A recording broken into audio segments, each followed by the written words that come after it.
안녕하세요. 한경글로벌마켓 애청자 여러분 반갑습니다. 시장에 많은 걱정이 있죠. 경기 둔화와 페드의 긴축 그리고 기업들의 실적이 더 안 좋아질 거다. 뭐 이런 여러 가지 예상들이 많습니다. 하지만 뉴욕 증시는 계속해서 오르고 있습니다. 지금 4,300선의 근처에 와 있고요. 뭐 사상 최고치를 다시 갱신할 것이란 그런 얘기도 나오고 있습니다. 시장에 왜 이렇게 힘이 강하고 앞으로 어떻게 될 건지에 대해서 네드 데이비스 리서치의 에드 클리솔드 수석 전략가에게 물어봤습니다. 여러분들과 함께하겠습니다. Okay, let's get started. Has the stock market hit bottom? So I think right now it's a very interesting time because if you were to look at technical indicators Mhm, or indicators that look at just a price action of the market, it's mhm, acting like the bottom is in place. Like this is a new bull market. mhm, But if you look at the macroeconomic concerns about the Federal Reserve, about inflation, those are still there. So what I would say is at least for a while, the rally can probably continue, and then we'll have to see if the Fed can engineer a soft landing without a recession. It's very possible that as we move into next year, we could see another big sell-off. But for for at least the next couple of months, the market looks to be in pretty good shape.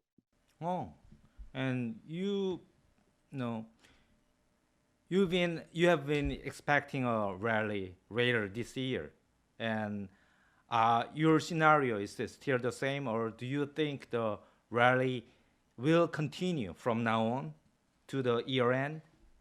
Yeah, I think to say it's going to continue through year end may be a little bit tough to say from here. Um, because let's say what's happened now versus a few months ago is that the Federal Reserve has had to tighten so much more than what they were even implying they were going to, because Mhm. inflation has stayed higher longer for than they even thought. So I think the risks have increased for a policy mistake. So it's tough to say it's going to last through year end, but to say that it could last for a little while longer, again, several weeks to a couple months is seems like a good chance of that at this point. And there is a view that this rally was triggered by short covering following the buying of call options by retail investors. Um, what do you think? Some assert that this kind of thing is not sustainable. Well, first of all, yes, there were a lot of investors who were positioned bearishly that they had sold out of stocks, or if they could go short, they had. And as the market rallied more than what many people thought it could do, they've covered their shorts. At this point, retail investors, that is, smaller investors, um, have done some short covering. If you look at some surveys like the name survey of individual investors and also our commodities regulatory agency publishes data on small futures traders showing that yes, they have covered some of their shorts. But if you look at bigger traders like the big asset managers and hedge funds, they are still net short. So Mhm. there's still room for more short covering Mm. if the rally continues. Mm. Meme stocks are soared and high flying tech stocks are coming back. Also, cryptos are on the rise again. Should this be interpreted as a good sign that the market breadth is widening, or should it be viewed as a bad sign because of the Fed will gonna hate overflowing liquidities like this? Y- Yeah, I think you could interpret it both ways. That it's sign of speculation, absolutely. But again, if you look back at how bull markets start, Mhm, it's the junk that went down the most is what leads on the upside. So mhm, this is consistent with a bull market. to have meme stocks and the tech stocks that get hit so hard, and then even crypto. Those types of things that were hit very hard, should outperform during the early stages. So I would say that it's, yes, it is a concern because the Fed probably would prefer that that's not how the market acted, but that's how the market has acted for the past 75 years. So it is what it is. Okay. Suppose I decide to buy the stock right now because of the FOMO. And what industry and which stocks would you recommend? Should you buy? Is buying big tech is a good idea right now? So we're neutral on technology as a sector. We actually upgraded a consumer discretionary, which has a few really big stocks that some people may describe as tech stocks. We can't talk individual equities, but consumer discretionary is the second most cyclical growth oriented sector after technology. But consumer stocks also tend to do well when there's some uncertainty around the economy, because consumer spending is more stable than capital expenditures. So that's another reason to like consumer discretionary. If the S&P 500 is at the 4,300 level, it indicates that the 12 months forward EPS is 240 and the PE is 18 times. Is this a reasonable valuation in perspective of the current circumstances? Well, given what earnings growth is probably going to do over the next year, it's historically a little bit high, not extremely expensive, especially if you look at the last, say, 35, 40 years. But I think the challenge is going to be that earnings growth is slowing very quickly. It'll probably be close to zero for the S&P 500 over, if you look out over the next year. So that's so to pay 18 times for no growth is a little bit expensive. But the market does a pretty good job of discounting that earnings growth could rebound after that. So the PE may look a little expensive, and then as the market recovers and earnings recover, then maybe the PE doesn't look so expensive. But I think all in all, yeah, stocks are a little bit expensive here. Historically, August has been the month with the lowest returns, and September and October have had frequent crashes. Do you think it will be the same this year, or if so, what would be the trigger? So yeah, there's plenty of seasonal weakness, as we like to say, in the fall, and a lot of the dynamics that have driven that in the past probably are still here.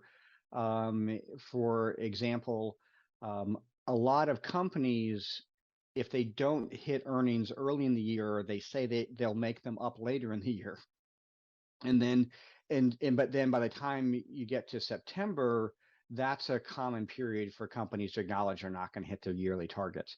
And so that is still very much a risk. And then, of course, the market has rallied quite a bit on optimism the Fed is going to pivot to a slower pace of interest rate increases.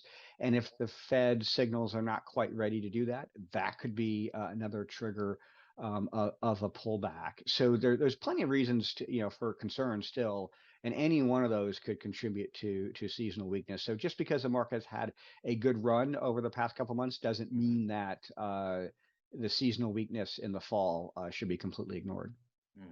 You look much positive on the market right now in a few months ago, and I just saw your tweet. In an hour ago, you tweeted one of the biggest gaps between the bullish technicals and macro concerns you can remember. And the kicker is that technicals lead fundamentals, you said. And that means this is the bull market and you have to take part in something like that. Is that right? Well, I think for now, we need to respect what the technical indicators are telling us. And if ultimately the Fed does raise rates too high and the economy falls into recession, or if there's something that happens internationally that impacts commodity prices or whatever it may be, that causes the U.S. economy to fall into recession, then the markets will reflect that. Um, but for now, we need to respect what's going on in the market, and so that's why we give the technicals the tiebreaker. If you have different indicators giving you different messages, the tie goes to technicals. Oh, okay, I got it. The Fed continues to tighten. According to the Fed speakers, it is likely that the Fed fund rate will be raised to more than 4% by early of next year. After that, higher rates will likely be maintained quite long. This is different from the market expectation of a rate cut in the early to mid next year, I think. What do you think? Well, I think that the Fed has to continue to talk tough until they are ready to pivot, because they've worked very hard to reestablish their credibility as an inflation fighter, and they've done a pretty good job of it. If you look at uh, futures markets for inflation over the next 5 years, those have come down. So the Fed has done a good job on the credibility front. And if they were to be wishy-washy now and say, well, we might pivot, and then they can't because the inflation data comes out too high, then they will lose credibility again. So they need to continue to talk tough. And I think it's possible the market did misinterpret what the Fed was saying about maybe the next Fed meeting in September. They probably will do an aggressive hike, 50 or 75 basis points in September, and then we'll see from there. And I think there is a third element, which is a lot of investors do see the economy slowing, perhaps more than what the Fed's official forecasts are, and so that I think that they're taking that into account when looking at Fed fund futures, several months to a year out. That means you are on the market's part. Think they will gonna pivot in early of next year or end of this year, something like that, right? That's the most likely scenario. Yeah, that between now and, yeah, say end of this year, early next year, there'll be enough between an economy that's slowing and inflation that's coming down that the Fed could at least pause for a decent amount of time. Okay, that Fed decision will depend on what the inflation, I think. And Stanley Druckenmiller said that when inflation had soared above 5% in the past, it can be lower unless Fed fund rates rise above the CPI. What do you think? If so, wouldn't it be difficult to continue rally in the market? Well, so first of all, Stan Miller has done a lot of great work, and he's obviously a brilliant investor. So I would respect what he's found and what he's saying, but there's a path for inflation to come down enough for the Fed to back off. Eventually, you could see the Fed funds rate, climb above inflation. As inflation comes down, Fed fund rate goes up. But that doesn't mean that equities can't rally, at least for a while the market is adjusting to maybe the Fed not raising 75 basis points at every meeting from now, for the next year or so. So I think that there's a path for both of these to work out. It's just a question of timing. The slowdown in inflation last month was mainly driven by energy prices. And do you think this downward trend in energy will continue? Russia's Putin awaits winter, and there is an observations that if winter comes, energy prices will soar once again. Yeah, so this is again a very interesting difference between the technicals and the fundamentals. If you look at technical analysts analyzing commodities, they'd say, well, a lot of the uptrends have been broken, and not just in the energy space, but a lot of other commodities as well. But then if you talk to people who are very smart and study the fundamentals of the energy sector, they say that the shortage could be historic. And so So we'll have to see who's right. But again, we'll respect the technicals for now. I do think that there's maybe the markets are thinking that number one, the crude oil in particular will get out of Russia one way or the other. That may or may not be right. Mhm. Natural gas is tougher because it's harder to transport. But number two, uh, you could see the U.S. production increasing at a faster rate, and it already has begun to happen. We have an election in November in the U.S., and if Republicans take control of the House or the Senate, that would make it harder for the Biden administration to enact more of its green energy policies, which would make it harder for drilling. So I think you could see supply coming on from elsewhere, and perhaps some energy commodities getting out of Russia one way or the other. Mm. Today, the oil price fall a lot, like 3 or 5%, like that, and because of the Chinese economic indicators are falling a lot. So that means I guess the slowdown of the Chinese economy is good for the U.S. market or not? So, well, yeah, it's actually a very good point when talking about global commodity prices. China is a huge consumer of a lot of commodities, so weakness in their economy would have an impact on commodity prices for sure.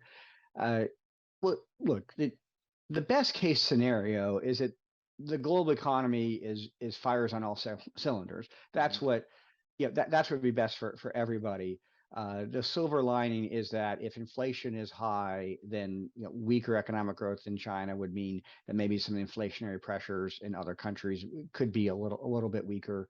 So we'll take that, and the fact that the U.S. economy is one of the most insulated economies in the world. Like our percentage of GDP that comes from trade is one of the lowest in the world, and amongst developed markets is by far the lowest.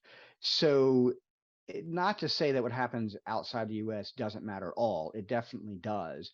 But when it comes to driving recessions, usually it's what happens in the US that drives those, not what happens overseas. So weakness in China, that doesn't necessarily mean that it's going to be terrible for the US. Oh, good.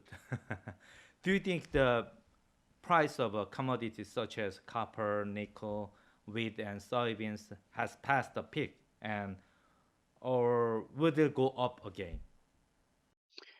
I think for now, if you're looking at the next several months, I think they have passed their peak, and that really does have to do with economic growth, both in U.S. and globally. After that, we'll have to see, what the rebound looks like globally, where demand for commodities are. There's definitely a shift in global supply chains going on as we speak, and in as those supply chains reestablish themselves, you're going to see demand for those commodities return. Whether or not they return to new highs, over the next 12 months or 24 months, we'll have to see how quickly the supply chains reconfigure themselves. Mhm. And what percentages do you think the U.S. economy will gonna make a soft landing? And I think market doesn't seem to care anymore the recession. And do you think a recession will come more than 50%? Yeah, I think if you want to look out, through the end of 2023, I think the odds of a recession in the U.S. are higher than 50%. Mhm. It's just a question of when does that take place. I think what we've seen over the past couple of months is that the odds of a recession over the near term, over the Mhm. next couple of months, or even call it through the end of 2022, have come down quite a bit, and that's why the markets rallied. But the Fed does not have a very good history of tightening cycles without causing Mhm. recession. Of only about 25% of the time have they achieved a soft landing. Mhm. And look, this is harder than normal. Mhm. We've got those supply chain problems because of COVID. We have the reconfiguration of the labor force. We have the conflict in Ukraine. All these things are contributing to to the Fed's job being harder. So to think that they're going to pull it off, well, that great if they could do it, but history isn't on their side. But what happens though is usually in the US, the stock market peaks about 6 months before the economy. So the market peaked in January. Well, if the economy isn't going to go into recession until next year, that's a lot longer than normal. Right. In the few cases that happened, say in 2000 that happened, there were monster rallies along the way as the market was trying to figure out if there's a recession or not. So that's that's possibly what's going on now, is that maybe the market got a little ahead of the economy, and so now it needs to rebound to reflect what's going on in the economy right now, and then we'll see, as we move into next year, if the recession happens, then you'll probably see another bear market in stocks.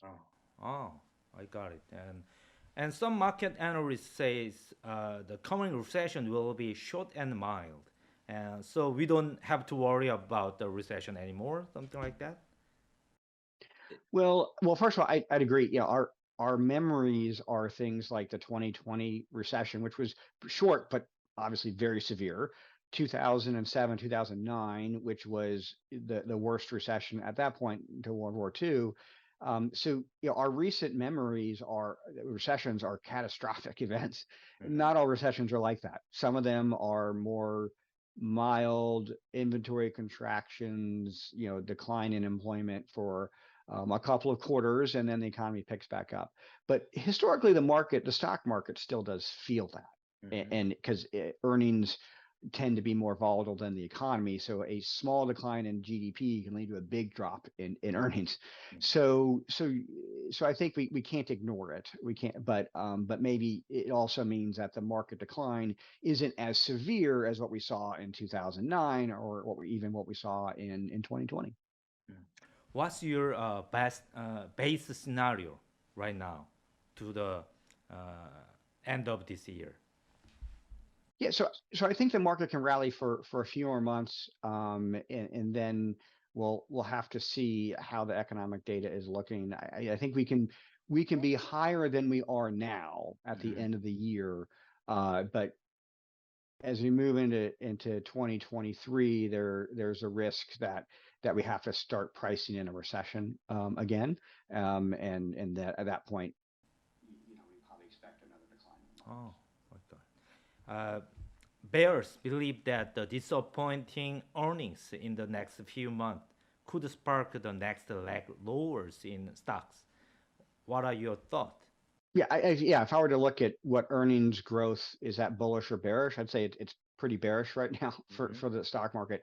But from a sentiment perspective, a lot of the fears have been priced in, and we saw that we're not necessarily this earnings season, but in April and May, there were some very large, very stable companies that declined by 25-30% because they missed earnings expectations. So a lot of that bad news has already been priced in. It's just a question from here: is the earnings slowdown mild or more extreme? And so, if the economy can hang in there for the next couple of quarters, I think earnings will be okay and not a major drag on the market. Oh, good. Yeah. And even after the July CPI was announced, interest rates in the bond markets are trending a little bit upward. And this is interpreted as concern about the inflations. But in the stock market, those worries have disappeared. Does the market no longer care about rates? Well, I think what happened was interest rates came down so much. From the like July, the June. 10-year treasury yield, it was about 3.5% in June, and it got down below 3.6%. I mean 2.6% a few weeks ago. So maybe that was a little much, and you've seen yields back up a little bit as a result, but not enough to derail the market. For the stock market, speed matters as much as level when you're looking at interest rates. So like, for example, earlier this year when interest rates spiked really quickly, that was problematic. A little bit of a backup at a moderate pace here would not be enough to derail the stock market by itself. The QT does not appear to have had any significant impact on the financial markets yet. Will this be the case in the future? Well, what the Fed has signaled for the next several months is a pace of QT that is equivalent to maybe 2, perhaps 3 interest rate hikes, or 50 basis points to 75 basis points. So in the context of what they're doing, it's not that significant. And then next year, the Fed is saying they're going to increase the pace of quantitative tightening. And if they do marketably, then I think that would be a bigger concern. But for now, it's just they're doing it at a slow enough pace to not really derail the markets. Okay, that was my last questions, and thank you for your all insightful answers. Well, it's great to see you again, and so look forward to talking to you again soon. Me too. Thank you for being with us.